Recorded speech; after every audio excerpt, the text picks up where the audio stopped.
How's everybody feeling today? Bummed. Mondays are always dragging and sad and melancholy when it's a Bears loss, especially a loss like that. That was one of the most frustrating losses I sat through in a long time because it felt like this was a game you should win if you just would get your shit together. And they took 60 minutes to not get their shit together. They did everything but get their shit together in those 60 minutes. So this was a frustrating for I've been less frustrated watching blowouts than watching that game. That was awful. Yeah, today's weather was pretty cold and rainy and dreary, and that's exactly how I felt waking up on a on Bears fans in this way because we definitely rained on the parade. It was a very non-glorious, non-victorious. How are you feeling, birthday man? Well, it sounds like there's nothing new to discuss here on Monday. It's just a regular Monday in the hood. Bears lost 30-16 on Sunday. 4-game winning streak came to an end. Fine. Yeah, there's a lot of things we can get into, but the first question before we can get into our good, bad, and ugly, are we past the point where we giving Caleb excuses? I'll let you all answer that because you already know my answer. I don't like to say excuses. Um, it is difficult learning a new offense, and this is his third offense coordinator in 2 years.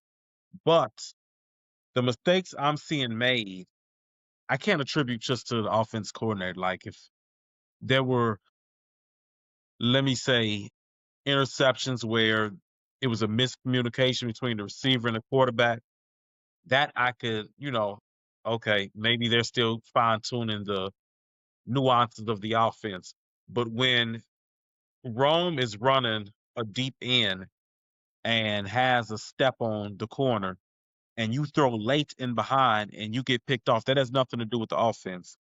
That's Caleb not exercising the accuracy. I mean, it was there. You stared it down like you did last week, and then staring down the receivers. That's the other thing. You telegraphing that is not excusable. You're not even. I'm not even giving you a pass for that at the collegiate level. That's just not good quarterbacking. So I never expected the process and progress to be linear. I knew there would be steps backwards, not just for Caleb, but the entire offense. This is a complex offense. The Lions didn't hit the ground running this offense. It took them till little past midseason for them to start clicking, Jared Goff and company. So I expected some kinks to be worked out, but the accuracy has to get better. The decision making has to be better. Those are the things that I'm not giving passes on. Yeah, I mean, I think for me, like, yes, we've won 4 in a row, and yes, that it's felt great. But along that path, I don't know that I've ever felt like Caleb was a standout. Now, for certain drives and for certain moments, yes. But like overall, have I really felt like, oh, this second year, he's really coming to his own, and I'm confident that he is that one? I personally haven't felt that yet. Like I felt like there's been progress and then regress, progress and regress. And I get it, he's young, the team is young, all those things. So I'm not saying, throw him out, but I'm saying I'm not feeling like, whoo, this year is just so much better. And I feel so much better about him. Like it's still those mistakes that it's like, bro, we not over that yet. Like and they're just frustrating mistakes or the overthrows that it's just like, who were you throwing it to? What were you looking at? Like there's some things we can forgive and some things we can understand, but there's other things that are just baffling to me. So for me, it's like we need to see that progress across the team. It's not just him, but it's like if he ain't throwing it to Rome and staring Rome down, like it gets dicey. It gets real dicey. And even then, like how many times do the receivers have to make these acrobatic catches or they have to fall to the ground and catch it? Very rarely are they hit in rhythm where they can keep running and get that yak. So it's been a frustrating up and down, which I guess we have to expect. But I'm on the down on him right now. My stock is down on him. I want to get out of the habit of comparing him every week to his counterparts, but it's getting very difficult. I mean, last year we had Jaden doing all that heroic stuff, and then now you got Drake May. I think I saw he's had 7 consecutive games in which he has 250 yards and what was it? And 100 passer rating? Yeah, something like that. Unbelievable. And it's like, and he's not you can't name one of his receivers.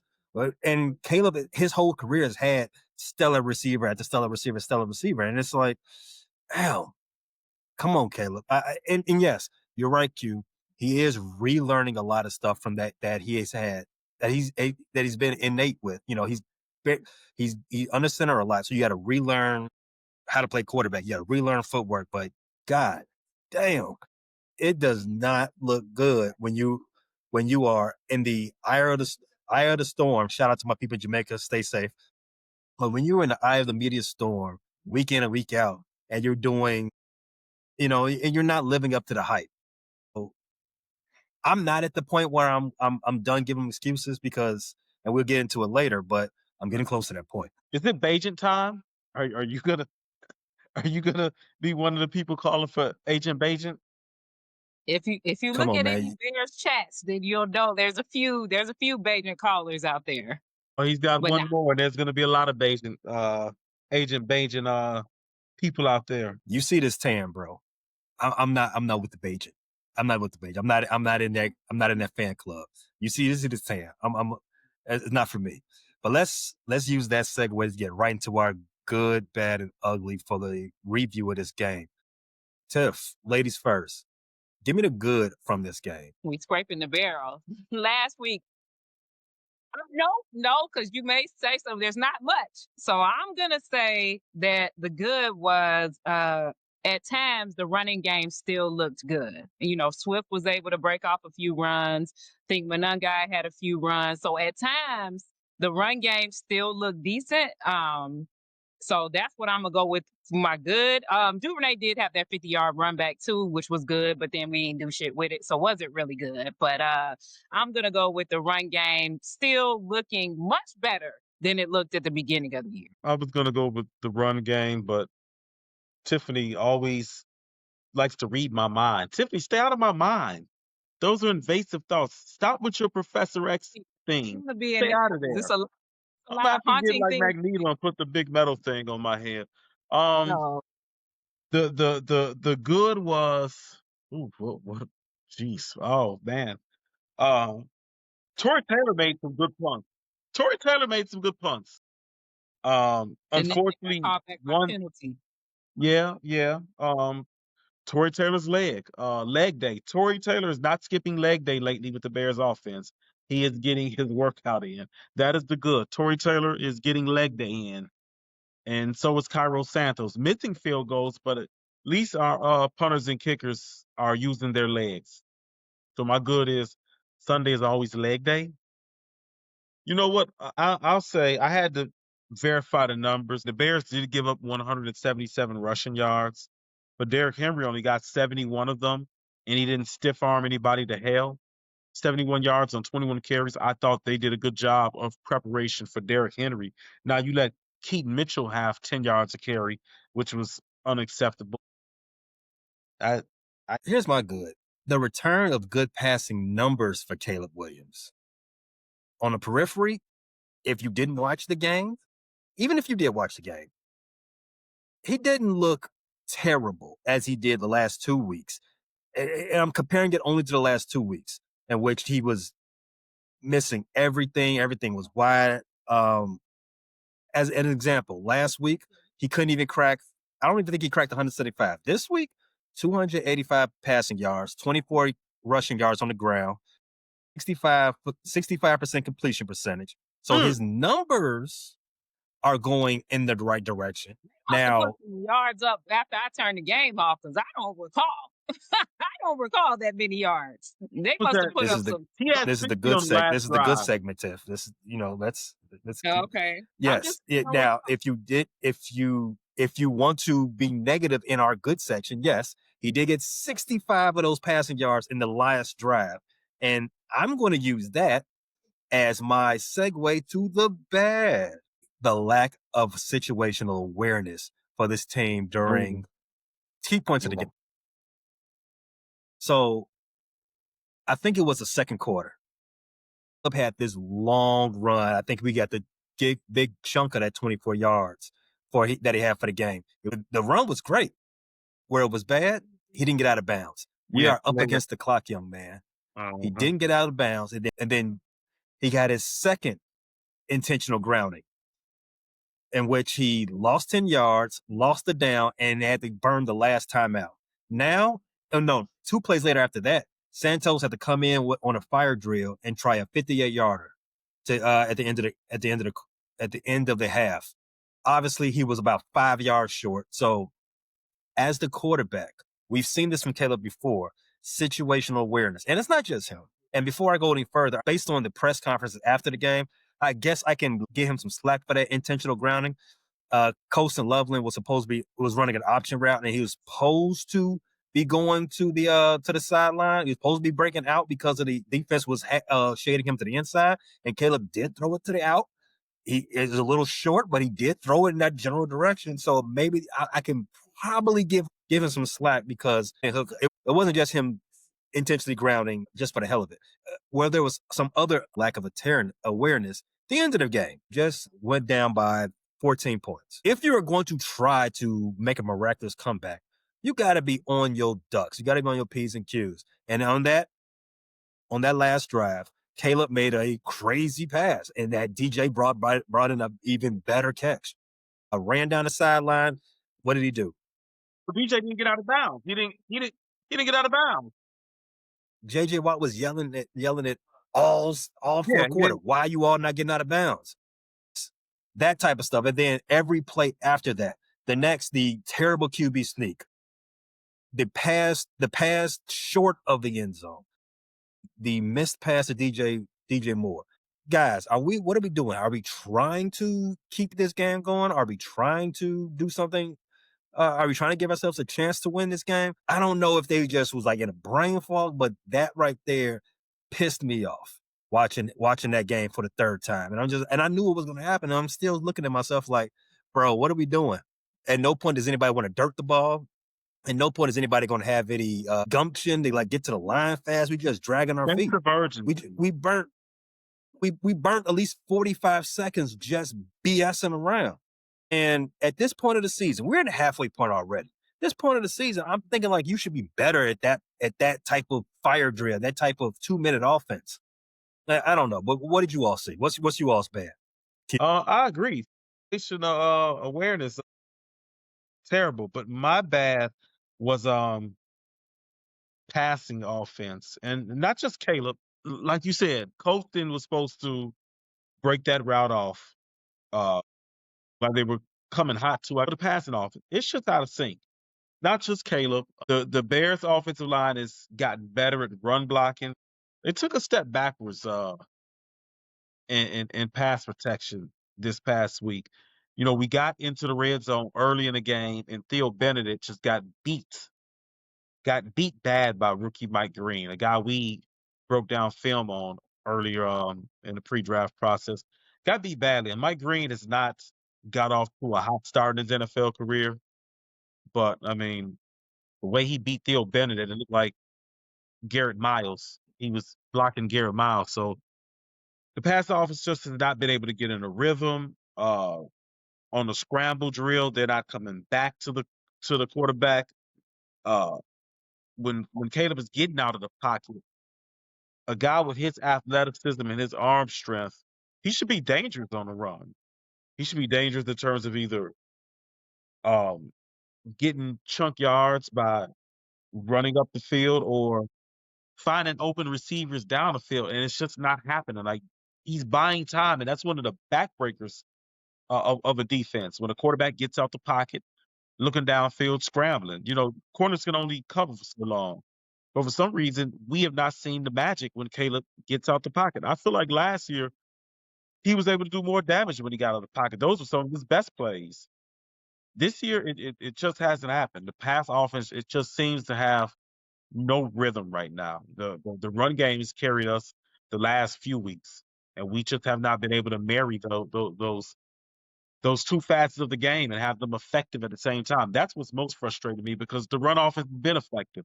You would think the run would open up the pass, but it's been the opposite. I think for me, we kind of have covered the offense, but I'm just going to say something real quick about that, and then I'll go with my main bad. But the red zone offense, I know both of you have said it in one way or another, but it's absolutely atrocious that we are starting these games when the offense looks like it's clicking. Boy, when we have those plays scripted, the offense looks amazing, right? Yeah. And we can drive down the field, and it looks like, oh, this is about to be a long day for Baltimore. But then, oh shit, here come Cairo. Okay, that's okay. We're gonna get it together. Okay, defense stops him. Here we go again, driving them down the field, and then what? Here come Cairo again. Damn, bro, I'm tired of seeing Tired of seeing Cairo. No Cairo. offense. I'm tired of seeing him. I want to see us get in the end zone because if after that drive, it felt like, uh-oh.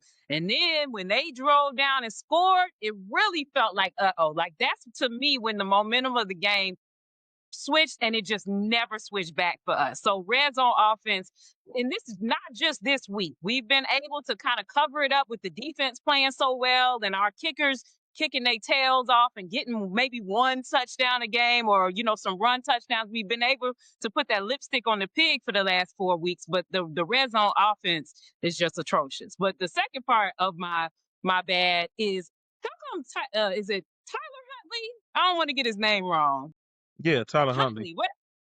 Tyler Huntley. Why did he look like the more poised quarterback? That first drive, it looked like, oh yeah, we're good. But then after that, he locked in. He snapped in. Whether he was running for 50 yards, whether he was, passing it to Zay Flowers over and over and over. It's like, why does their QB who just got called in look like he's the poised one? Look like he's the one to lead his team to the victory, which he did. So that was a bad for me. Like, no way, Caleb. And they had mentioned during the broadcast, like, Caleb's from this area. He's got a lot of family and friends at this game. And I'm sure he wanted to do well and show out. But no way that Huntley should have been looking like the QB who had his team on his back.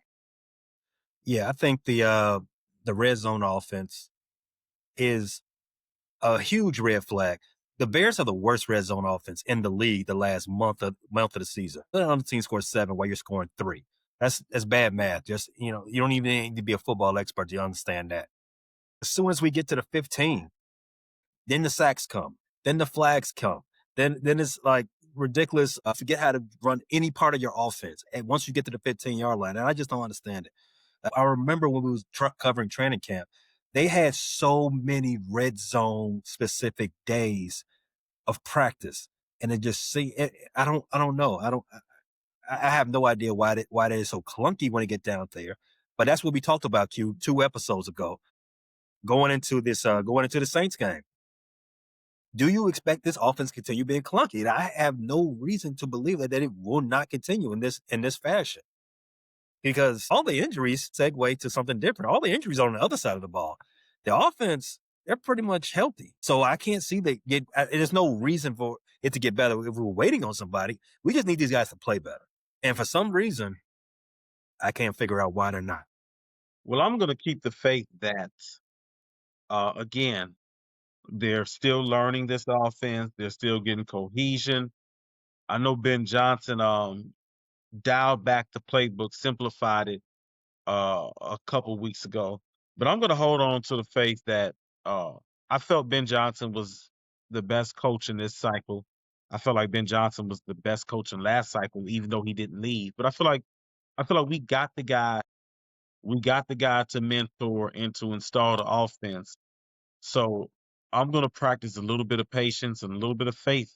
I think it's going to get better with the guys in the room. I know we don't necessarily have anybody returning from injury that's going to bolster us. Like the defense has guys like Jalen Johnson, Kyler Gordon, Tyreek. These guys are going to come back. These are big names. These are legit NFL players. The offense, there's really not anybody who's not healthy besides Cole Kmet, I believe, and Kyron Amagachi. But I don't even know if Kyron would be active on game days right now. So I'm going to hold on to the faith that this going to eventually click. Like I said, the Lions, it wasn't until around mid-season that Lions offense really started clicking. It was about the 9 game mark. So I'm going to hold faith that within one of these 2 weeks, the light finally comes on for the Bears and we start rolling. Well, I hope it does come on because, like you said, we got to practice patience, right?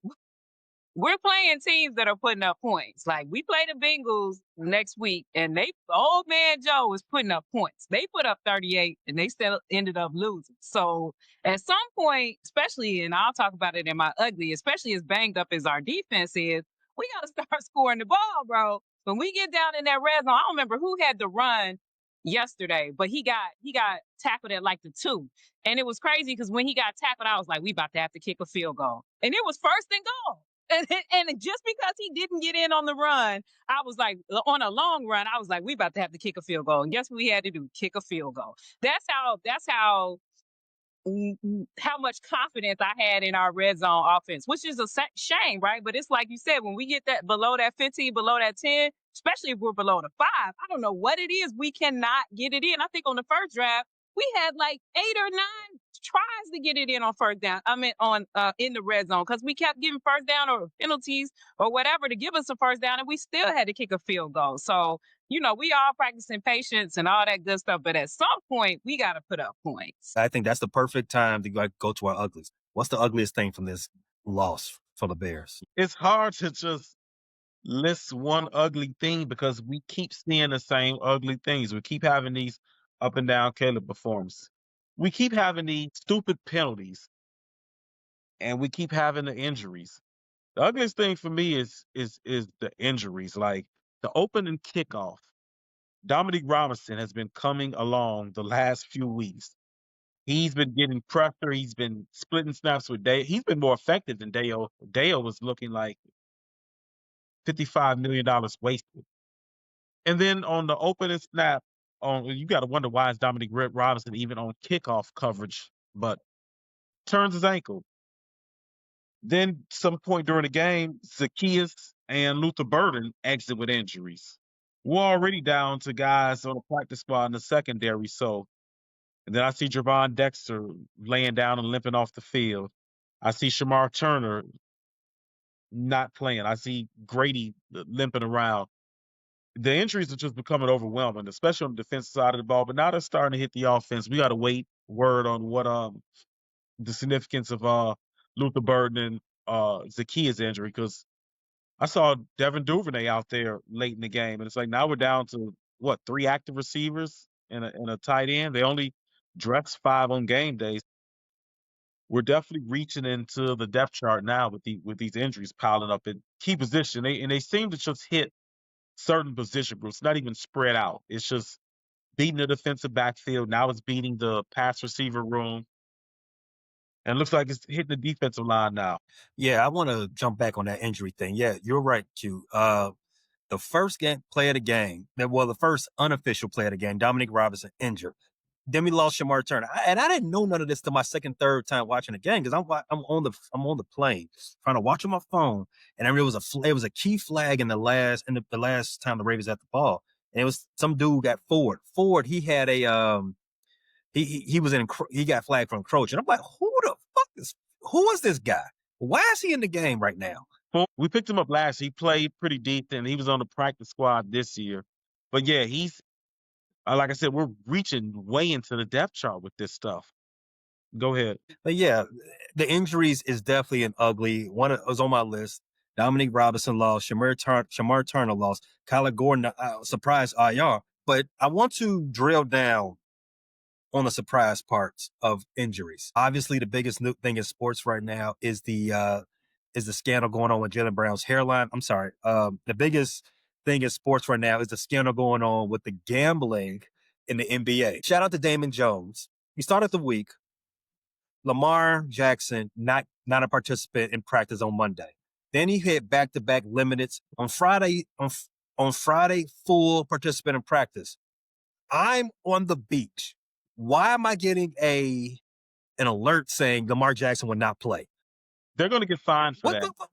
And this is one of the reasons why, and I'm putting the cart before the horse. This is one of the reasons why I don't think this game is a referendum on anything about this team, because I honestly believe when you're preparing to see a team, you're preparing to see the type of personnel that's being reported will be in this game. I know Dennis Allen and them was preparing to see Lamar Jackson. The sportsbooks were preparing for Lamar Jackson to be out there. I'm preparing to play him in fantasy leagues. And then he got pulled based on bad information that Baltimore was giving the league and all of its opponents.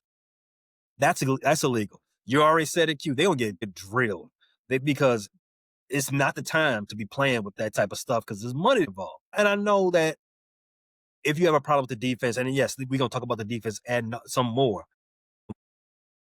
Tyler Huntley, he does play a similar game to Lamar Jackson. However, he is a right-handed quarterback. Lamar's a left-handed quarterback. Does that make a lot of sense? Yes, it does, because there's different reads for both. You're watching tape, looking for a different type of cues for a quarterback looking at this direction, having that direction, the weak side versus left side. There is a level of preparation that was wasted because you're expecting Lamar Jackson versus what you got in Terrell Huntley. Am I letting the defense off? No, I'm not, because Terrell Huntley looked like every bit of the Pro Bowler against this defense. But yeah, the injuries, Q, Baltimore side, the Bears side, definitely an ugly. Tiffany, what do you have worst thing in this game? Well, I guess Q decided to get his get back, because I very clearly said that I was segueing into my ugly, which was going to be injuries. And then, surprise, surprise, his ugly was injury. So well played, well played. But I'm a quick thinker. So my ugly is going to be us not taking advantage of this golden opportunity. I don't know about you, but me and my brother and all the other Bears fans, we don't want Lamar to be hurt. Of course, we love Lamar. But when we heard that he wasn't playing in this game, we did a little two-step, okay? We did a little jig. Because now we definitely have a chance. Because our heart was a little nervous. First of all, they're desperate. This is Lamar Jackson, MVP. Our defense is already going to be down basically all of our corners, all these things. But then we hear, we're not facing Lamar. We have a chance. It felt like, yes, we have a chance. And the start of the game felt like, yeah, we got a chance. And this was one of those games where it feels like Minnesota, right? The Lions loss was a loss. They just were clearly the better team that day, and we could take that L and keep it moving. But the Minnesota game and this game are going to burn, especially if we do happen to be in any kind of playoff contention, because both of those were such winnable games with the best circumstances that we could hope for, besides having all of our players, of course, and we just did not take advantage of it. This was a W that was very, very winnable for us, and we just didn't take advantage of it. So it's a missed opportunity. We could be towards the top of the division now. We're third. And it's if we do have a chance to make the playoffs, is this one game here or there going to make all the difference? Coming into the game, I was really confident that we were going to be able to squeak out of there with it, because a healthy Baltimore Ravens against a healthy us, they're probably the better team. But, they got some of their key defensive players. It's a lot of things broke in their favor as well. But with Lamar being out, this was such a chance for us to take advantage and get another W on the board, and we just couldn't do it. Sidebar: is it crazy that Lamar Jackson has been in the NFL almost a decade and has never played against the Bears? I didn't realize we've only played, I think they said 8 times in the history. I was like, damn, that's Lamar shit. Jackson has never played the Bears, though. That is crazy to me. We've never seen him against our Bears.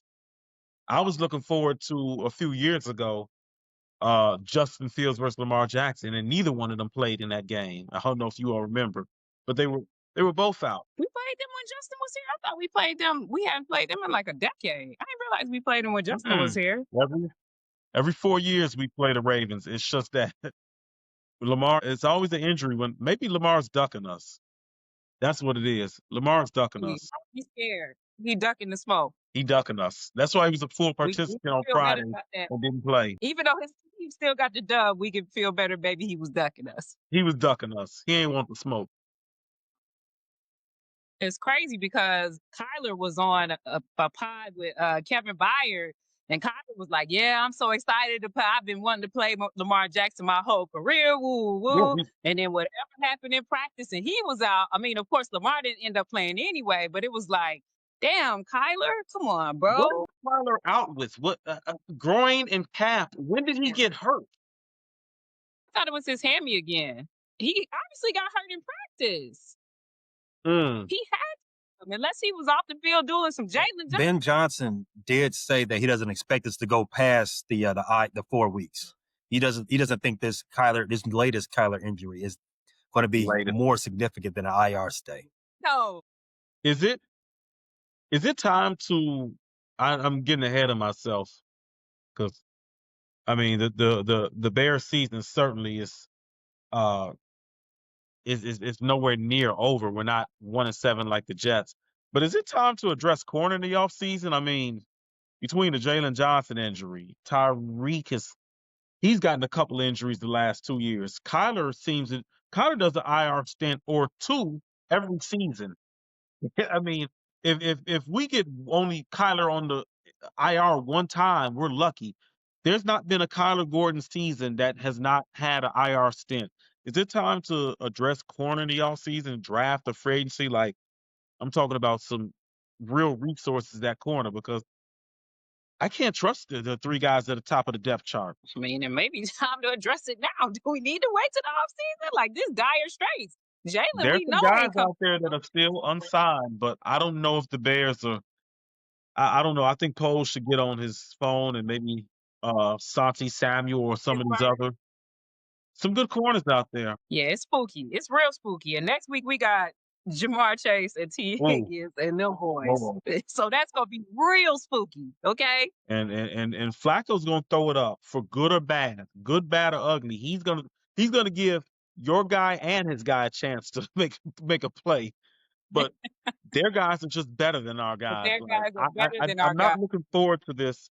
I hope the game plan is a heavy dose of running the ball.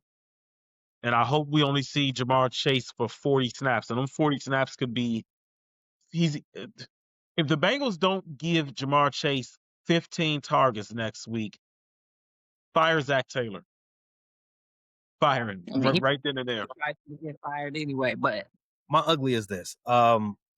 It's going to be the defense. And because majority of the flags this week was on defense, I'm going to bring that in as well.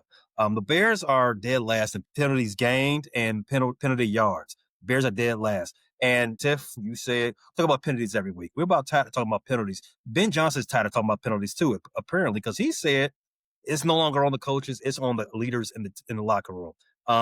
What the leaders in the locker room going to do that you ain't doing? Well, Cole Kmet. Oh no, Cole Kmet isn't the captain anymore, is he? No. Well, the leaders in the locker room could stop making penalties. Like, I think Joe Tooney's name was called for a penalty.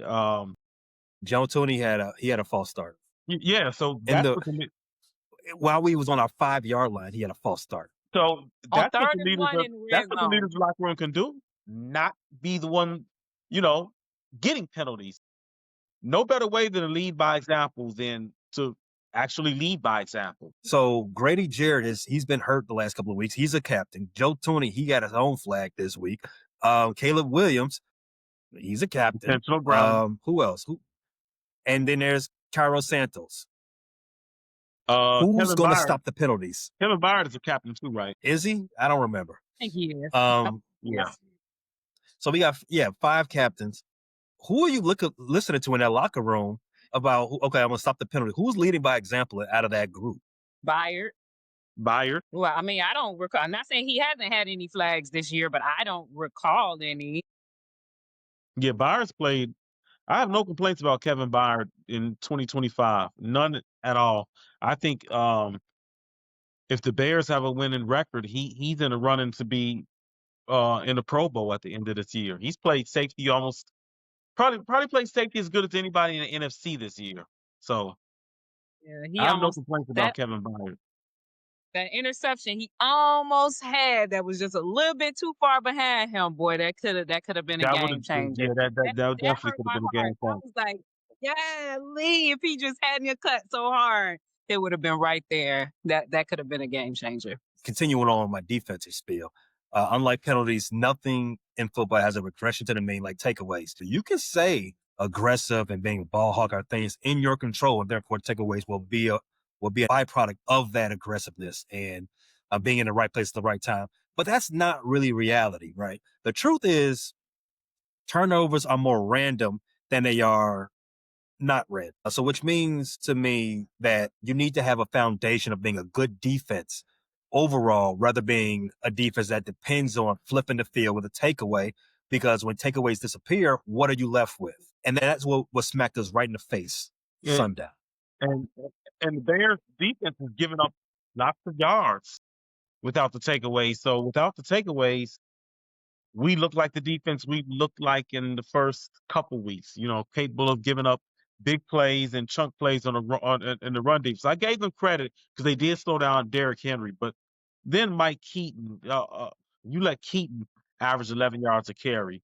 Then you get undisciplined in your pass lanes, and Huntley leaks out for a backbreaking 20-yard run late in the game. So yeah, without takeaways, what is this defense? Do you know how many 3-and-outs the Bears had on Sunday? Guess. I think the first drive. The Bears had 1, and that was the first drive of the The first game drive. when they forced the Ravens 3-and-out. And then the Ravens scored 6 out of the next 7 drives. I was going to say that little graphic that they showed during the game of like their yards in the first quarter, and both teams' yards in the first quarter and score. And then for the rest of the game, it was ridiculous. It was like Baltimore just flipped the switch on and we just went completely off. It was really disgusting. That wasn't even the worst graphic they showed. The graphic they showed is where the Bears are giving up 6.2 yards per play on defense. Regardless of takeaways, the Bears are just not a good defense. And yes, you can put the injuries in, you can lump the injuries into all that. But look, 3 out of those 7 drives that the Ravens scored on, they were touchdowns. 5 of them had 8 or more plays. This unit hasn't been healthy all season, and we can chalk a lot of that up to a lack of personnel, lack of starters. But we're watching the games. We're giving teams extra opportunities to get more yards and to get more extra opportunities with the flags. That flags has nothing to do with your ability. Flags has something to do with your concentration. We're giving teams extra downs due to not tackling, not containing the quarterback, not setting the edge for the running backs. There's plenty of space for better football, no matter who's out there. More so than the red zone offense being trash, this defense has been trash, and they need to get it together. Yeah, I think I gave them a lot of grace for this game just because we were down so many people. But like I think J.J. Watt said it throughout the game. You know, this team has been amazing at takeaways, on turnovers, and think that's been their bread and butter. That's been what's keeping them in the game. But the regular offense just stopping them on third down, which we seem to never be able to do. If we're third and long, the team damn near got the first down. I don't know why we can't stop teams on third and long. And it's like, when the takeaways weren't there, like you said, it was over with for us. It was curtains for the defense. If we can't get those strip sacks, if we can't get those fumbles, if we can't get those picks, then the regular defense is having a hard time standing on its own. And we saw that throughout the game on Sunday. And penalties. Like, we talked about it over and over and over. Some of the penalties, you really do be like, the refs hate the Bears, whether it's penalties on us or penalties that don't get called for us. But at the end of the game, it is what it is. Like, some of those things are just bonehead errors. Like, why are we false starting again and again and again? Why are we having these same penalties again and again and again? Like, we not learning the lesson. Like, if we hit the quarterback in the head, they're going to throw a flag on us, bro. Even if it's not a hard hit, they're going to throw a flag on us. So we've got to adjust. And I don't know what more the coaches, I'm sure the coaches are saying it over and over and over. Like we said, we got to have those leaders step up and say things and then mean it. Like, there's got to be something behind it than just saying it over and over. There's got to be some kind of, I don't want to say consequence, but it's got to be something more than just we keep saying it week after week. Actually, ain't blame Caleb for when he didn't run out of bounds towards the end of the half. I mean, I wish he could have been able to run out of bounds, but I felt like that defender would have rocked him if he didn't slide at that moment. So that was actually something I was like, you know what? I wish you could have got out of bounds, but I don't want you to take an unnecessary hit. So I was okay with him sliding. But that intentional grounding was just, because that was just so devastating with the loss of down, with the loss of the touchdown and whatever else. There was a third element to it. So that was the part where I'm like, God, dog, bro. But yeah, we just gotta. I forgot to bring that up. I forgot to bring that up. That when that run he had in the first quarter, in which he went down shoulder first, right in front of the sticks. Again, situational unawareness. Like, bro, you are half an inch away from the first down. Do Come like on, man. Mahomes did Stretch. when he stretched that thing out and got the first down. I don't know. There was a lot of bad takes from this game, a lot of ugly. But like I said earlier, I want to believe some of the shenanigans coming from Baltimore aided into this loss more so than us looking like a bad red zone offense, more so than us looking like a bad defense. I'm just waiting for the next week. I just want to throw this game away, throw it away. Let's go on to the next game. Let's play Cincinnati and let's go get a win. Let's get back to winning. Bear down. Bear down. Bear down, claws up. Thanks for listening to this latest episode from the Frustrated Chicago Sports Fan Channel. Don't matter if you listen to this on Apple Podcasts or Spotify or watch it on Twitch or YouTube. Make sure you like, subscribe, share with a friend, hit the notification bell so you never miss a drop. And to all the guys from Chicago, we say three things. Bear down, go Cubs go, and sell the team, Jerry.